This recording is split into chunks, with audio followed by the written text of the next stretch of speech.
This is Dr. Chris's Radio Horror Show, 91.3 FM, WCW. If you're not catching this recorded interview while it broadcasts live, then hopefully you're catching it on the Radio Horror YouTube channel or WCW.archives or on the band's website.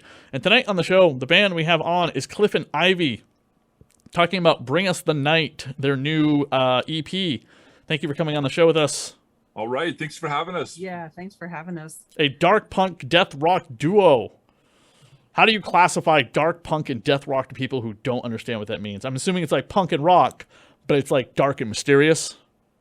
Yeah, it's like very goth, and we like dark imagery and mysticism and all that kind of stuff. We mix it all together, and it's like the Halloween store, but like 24 hours a day, you know? It's like all the time, every day. Yep. You guys are all the way up in Alaska? Yes, we're in Alaska. Yeah, Anchorage, Alaska. Yep. We're like the distance from like Anchorage to Seattle is like New York to Los Angeles. So we're pretty far away from the rest of the states, but we fly down, we record, and we play. We're doing shows. We got all kinds of stuff going on. We're playing in October. Got some shows happening in Portland and in Los Angeles. We'll be playing. So. And it does get dark here quite a long time, so that kind of, inspired Bring Us the Night, too. Do you get that, what is it, the 6 months of winter? Is that what it is? 6 months of total darkness in winter? Yeah. Pretty much, yeah. It's dark. Like, it's really dark here in the wintertime. Like, it's the winter solstice is like maybe like 4 hours of light, and the rest is just dark. And then the summertime, it's the other way around. It's like you get like dusk for like 4 hours, and then the rest of it's like bright sun the whole time. So. Yep. Did you get a big kick out of that comic book that came out years ago, 30 Days of Night? Oh, yes. Yeah. That's cool. That movie was cool, too. I liked it. I liked the comic book a lot more than I did the film. Yeah, but it wasn't even filmed here. But still, it was cool that it was supposed to be in Alaska. It was a cool idea. You definitely see things like that happening. Is that a town that actually experiences that? Like, just no sunlight whatsoever? And then you guys get like a 3-month summer, right? A 3-month summer that's just nothing but nonstop light. It's just constant. Right. Like, you wake up at 2 a.m, the sun's out. Yeah, that's exactly what that must suck. I could not deal with that. Yeah, there are towns that are more north of where we're at that do have, the 24-hour darkness for a longer time just because of where they're out on the earth. Jeez. And there's just snow everywhere, too, right? In the winter, now, it's nice now. There's no snow. It's, like, warm and it's beautiful here right sunny. Now. But in the wintertime, it could be, it takes getting used to be like, it's like walking into a freezer, In Massachusetts yesterday it was 100 and today it was 75. Right. Nice. Right. Yeah. That's nice. It's quite warm. Does a lot of that influence your music, that you guys live in complete and utter darkness most of the time? Yeah, isolation is definitely a key element to what we do, for sure. It's and we're originally from New Jersey, and we lived out West Coast too, so we're kind of adept at some of the punk rock stuff, and so we kind of bring that kind of vibe, and then we've been living here since 1993. So what made you move to Alaska? You can tell that story. Okay, well, we moved from New Jersey to California, and then we moved to Alaska because we had some family here, and we came up to visit over New Year's Eve. And you were like, the hell with it. We love the cold. Let's stay here and freeze to death. Woo!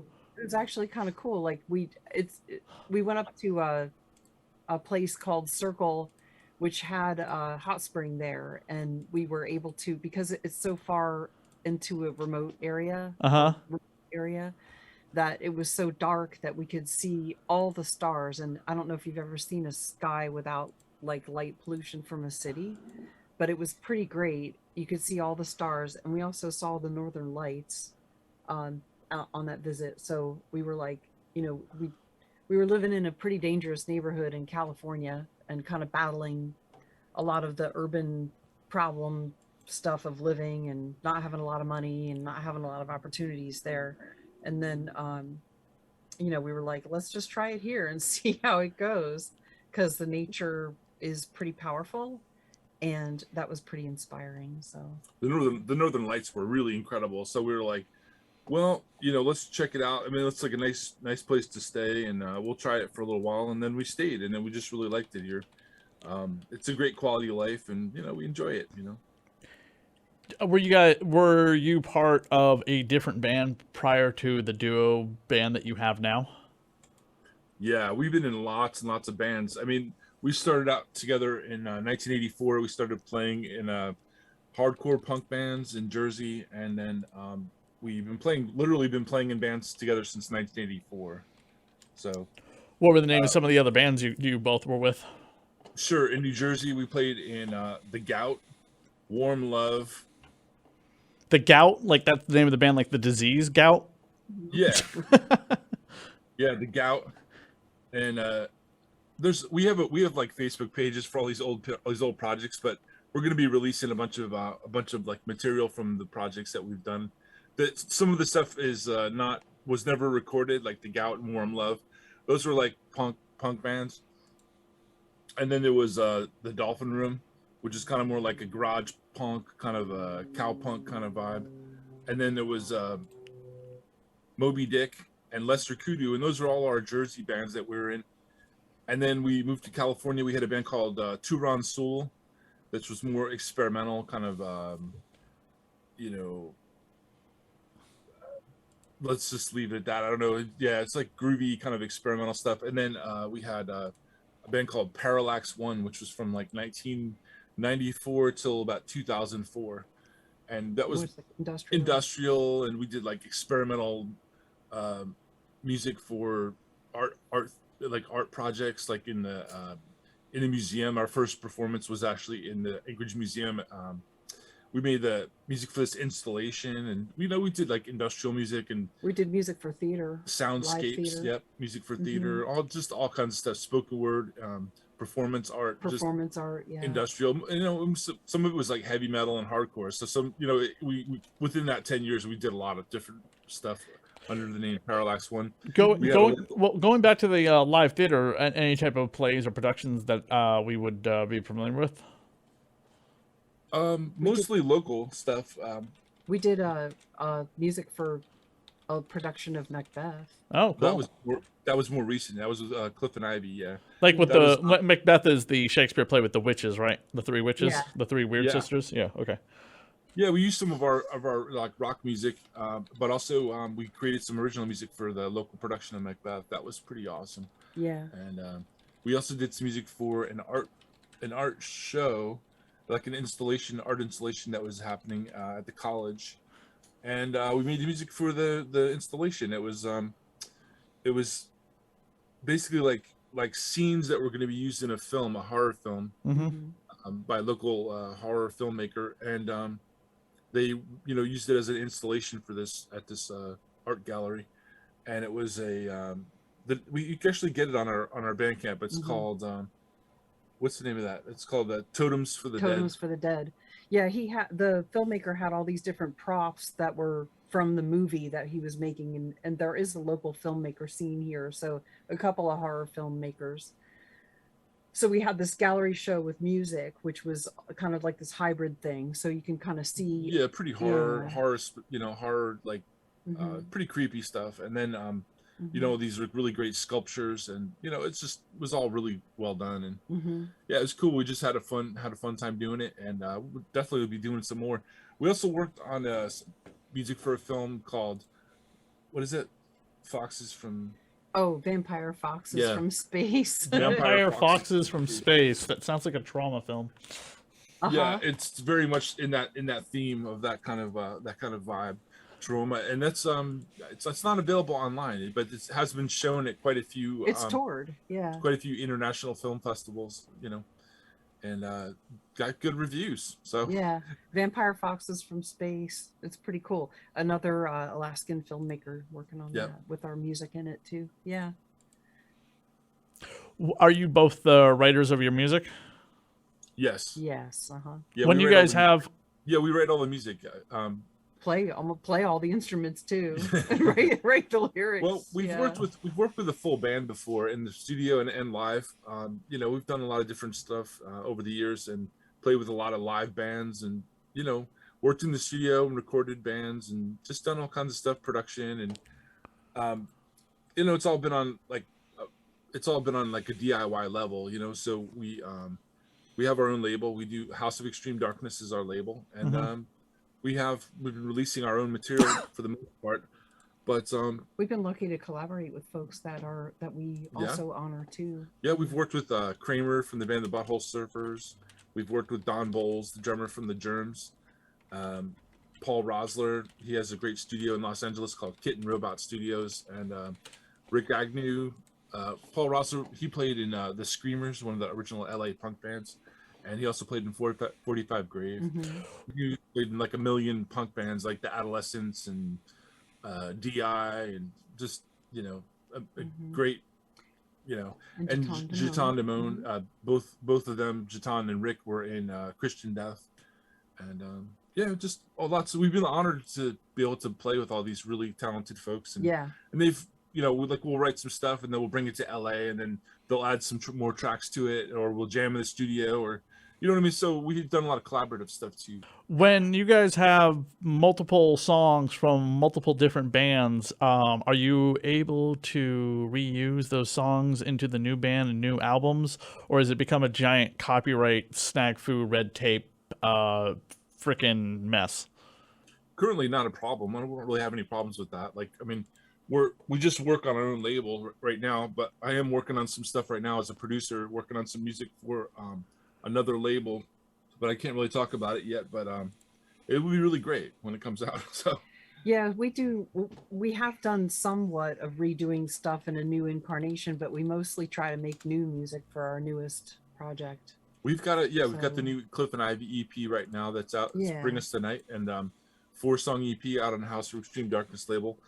And we are currently working on new music, so we have another, more music coming. So Yep. When William sends over these bands to me, a lot of them seem to have music videos. Do you feel like music videos are making a bigger comeback with independent labels versus mainstream? Because mainstream music doesn't seem to be doing anything with music videos anymore. Like MTV, VH1, none of that stuff seems to be in existence. It's all crappy garbage television on those channels, and it seems like only independent people are doing,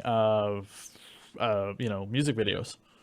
I would say so. I mean, music video is a really good way to express yourself and to put some meaning into your music. I think it's because it's it's like a visual storytelling part of your music, and as you can tell, we're kind of multimedia, multi thought processes go into our music. So I agree. I mean, there's not much out there for the bigger commercial things, but I've seen some pretty great videos from small bands. I think it's still a super valid way to get people to see what you're doing and listen to your music. And being as we're in Alaska, a lot of people get really curious about that. They're like, well, what does an Alaskan gothic dark punk band look like? What do they sound like? Where do they do their thing? What's it like there? So we try to incorporate some of that stuff in there to just try to tell that story. yeah, we have some music videos you can check Hmm. out on YouTube. Our YouTube, Cliff and Ivy. Hmm.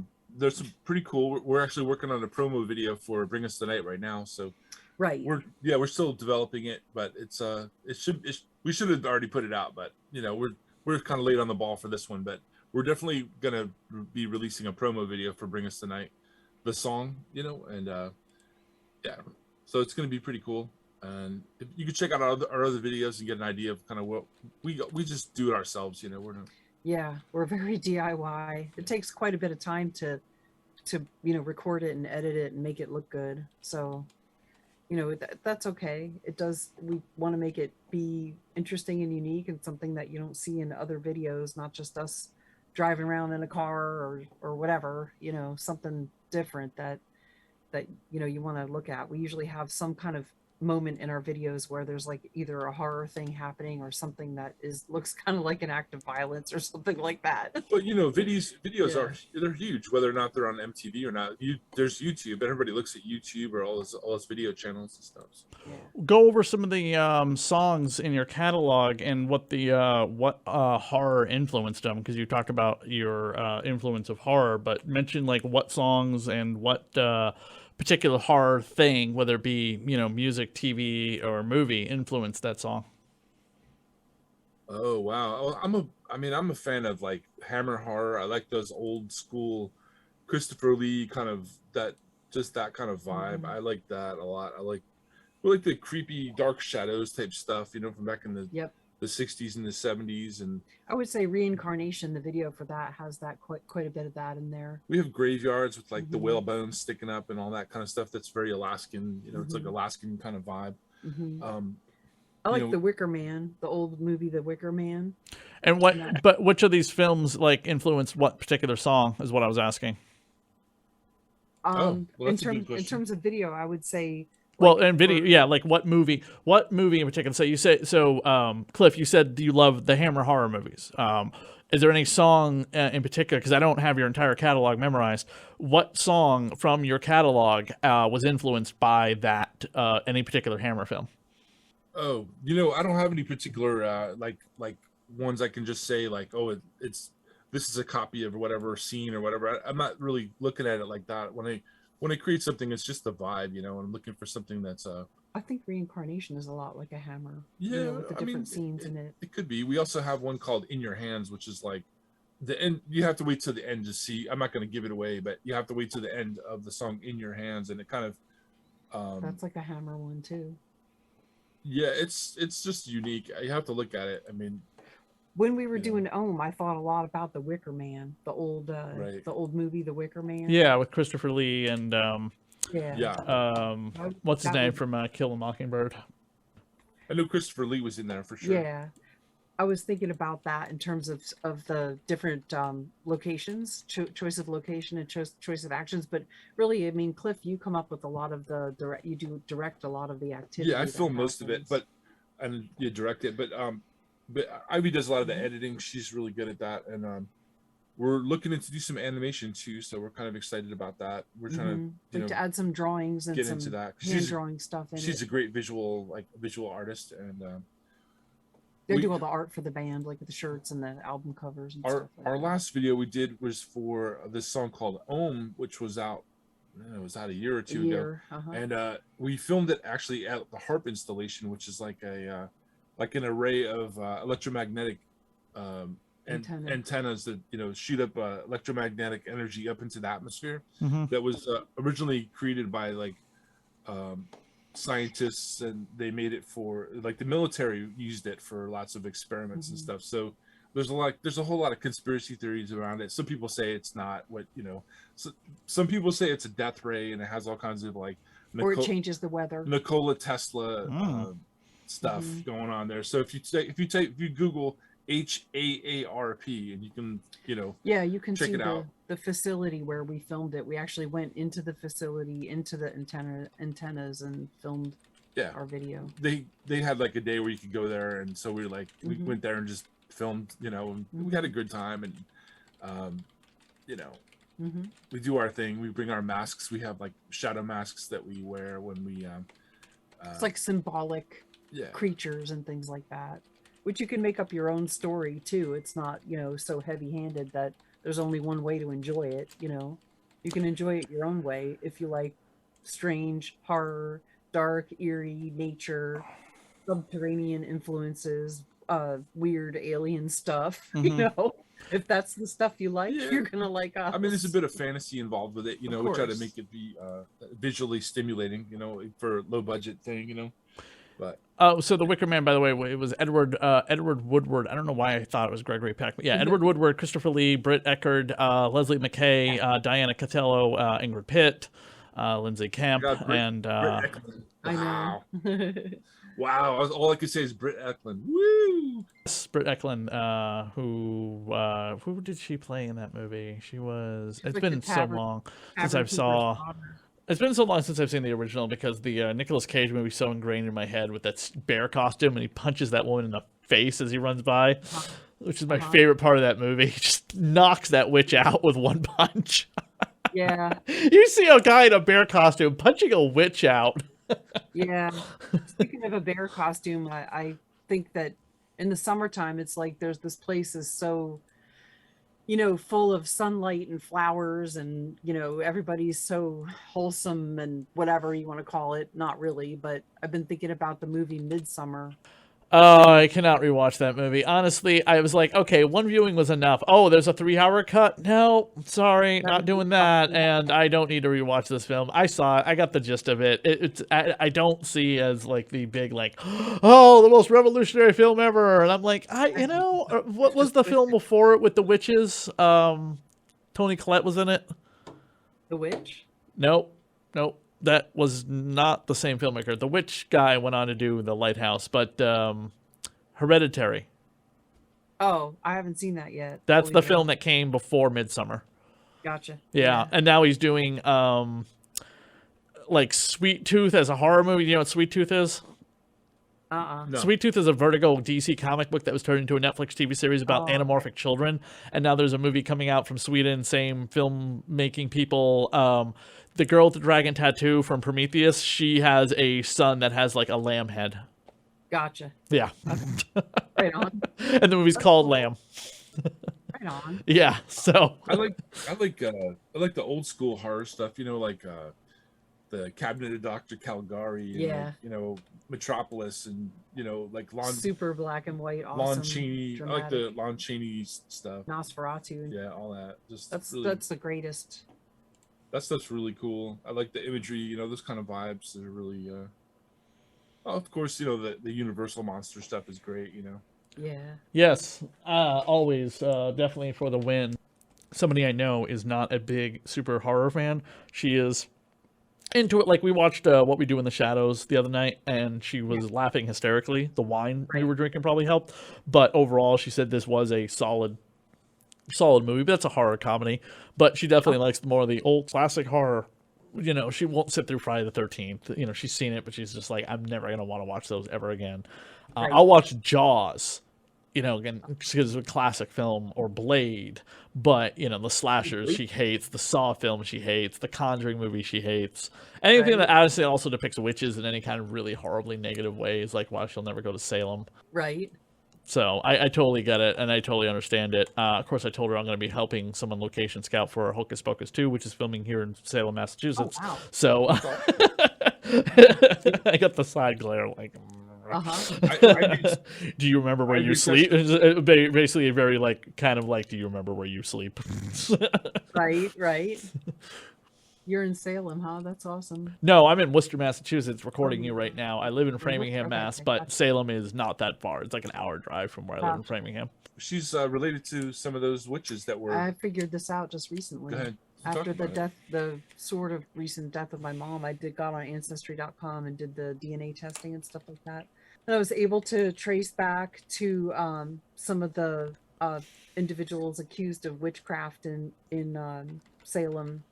Rebecca Nurse is my ancestor, and there's a couple others attached to her that are siblings and stuff. So someday I want to go there and check it out. I just haven't gotten a chance to go there yet, even though I lived on the East Coast and way back in the day and stuff. I just haven't been there yet, but I definitely want to come check it out. I understand So then- that.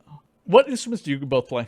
Ivy's a vocalist, and she does the lyrics, and really interesting story about her lyrics. Yeah, She, sure. I do. Yeah, I do. I play guitar. Yeah, and, okay. you know, So what type of guitar do you play? Oh, I got a bunch, man. I got Gibsons, I got Gretches, I got, you know, whatever. But I play guitar, and I play bass, and I program drums, and I do, you know, I produce, you know, here at home, and Ivy plays keyboards. When we play live, it's you know, come see us. We're going to be performing in Jersey as well next year at the Dark Side of the Con 4 yeah. festival. It's going to be in Jersey, and anyway, yeah, we perform live like with backing tracks. So it's just the two of us. Like, because touring with a 6-piece band is just not affordable for us right now. Yeah. So we play, you know, I play guitar live, and she sings, and you know, she does her vocals, and Right. you know, we use backing tracks, and it sounds great, you know. We So play all the instruments, and of course, but in our last EP before this one, I played the drums. I played drums for years and years in our previous bands, so I can play drums. I play the synth, keyboard, and I write the lyrics. And so I have a couple of I have an intuitive process that I use sometimes to write lyrics, where I have synesthesia, where I mix up the senses. So I can see and feel colors in words and letters in my mind. So I use that to pick out words to form sentences and stories to put into songs. And so that's one thing that I do. And then the other is just storytelling and regular regular, but topics or imaginary topics that I want to write about in songs to try to reach people. And sometimes it's a blend of both.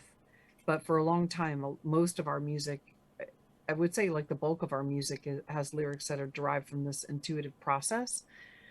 And so a lot of people come to me, the people who are into lyrics, and they say, what's that about? And again, they kind of bring me their own stories about it, where they have this kind of their own interpretation. And it could be like this really broad sweeping thing. It kind of sounds like doom prophecy and things like that. Also, like David Bowie with like, the cut ups, like, like he would do like the beat poets would do like that cut up, style, like putting words together that don't really necessarily, just being creative with meanings and associations, and actually the sounds of the words, anything that you can do to create that texture and make it more interesting, make it just add to the mood. It seems subtle, but everything makes a difference. Excellent. Also, other synesthetes have said that they noticed that those lyrics were synesthete, so there might be some kind of sort of special understanding or something. Yeah, maybe. Yeah. Where can everyone go to find all of your fantastic music? You can go to cliffandivy.com and also cliffandivy.bandcamp.com. You can check us out. We have a Facebook page, of course. It's facebook.cliffandivy, Facebook/cliffandivy. Yeah, I just look on Facebook. Yeah, we're on Twitter at Instagram, Cliff and Ivy, Instagram. Yep. We have a Reverb Nation page. If you still use Reverb Nation, or if you like Reverb Nation, just check that out. It's Reverb Nation /Cliff and Ivy. We're also on Twitter. And you just go to the .com, cliffandivy.com. It has all that. You'll see all that. Yeah. We have an EPK out too. That's on our .com too. So if you just go to the .com and poke around, you'll find all that. We have our show schedule, YouTube, and all that. Everything. Yep, exactly. We have our show schedule and our current videos, and anything that's current and up to date would be best found on our cliffandivy.com. And you guys have a show coming up soon, or the one in New Jersey is your next show, but that's not till next year. Actually, it's going to be October 15th. We're playing at the Invasion of Portland, the Goth invasion of Portland. The Gothic invasion of Portland, and that's going to be happening at the White Eagle Saloon. Right. On it's a 3-day event, so it's going to be the 14th, 15th, and 16th, it's in Portland. So yeah, it's in Portland, and we're playing with Die Robot, and they're a nice famous band. It's on like Friday, it's a new 15th. Festival, so they're putting it together, which is pretty cool. And then after that, tickets are available for that right now. So actually, you can get those. White Eagle Saloon. Yep. Which is cool. It's a haunted it's actually a haunted location. It's a haunted hotel. Yeah, from back in the day. Excellent. All right. Yeah, we'll stick the link up when we get closer to playing the interview. We might push this into September just to play it closer to that instead of playing it in August. Thank you both for coming on the show. Really did appreciate it. Talk a little bit about your music. When William sent it over, I was like, oh, yep, they're good. I definitely want to have them on the show to chat about their lyrics and stuff. If you're a big fan of Hammer films, Cliff, like you said, you should check out on Google, write this down, or I can try and send you the link, Boobs, Blood, and Badasses, the Hammer Horror Podcast. It's a Hammer Horror Hammer Horror exclusive podcast I do with my co-host, Ro. Only the horror films of Hammer. We have 25 episodes up, so every episode is a different Hammer movie. I'm about to post next week the Gorgon, and then the week after that I'll be posting the Strange Case of Dr. Jekyll and Mr. Hyde, and then we've just scheduled a time to record in early September. It's pretty awesome. That's really cool. Like what happened when I was a kid was my mom, she was in the PTA, like when you're a kid, like they have like well, so she was in the PTA. I was like in this little school in Jersey, and she was responsible for like getting the film for like this fundraiser.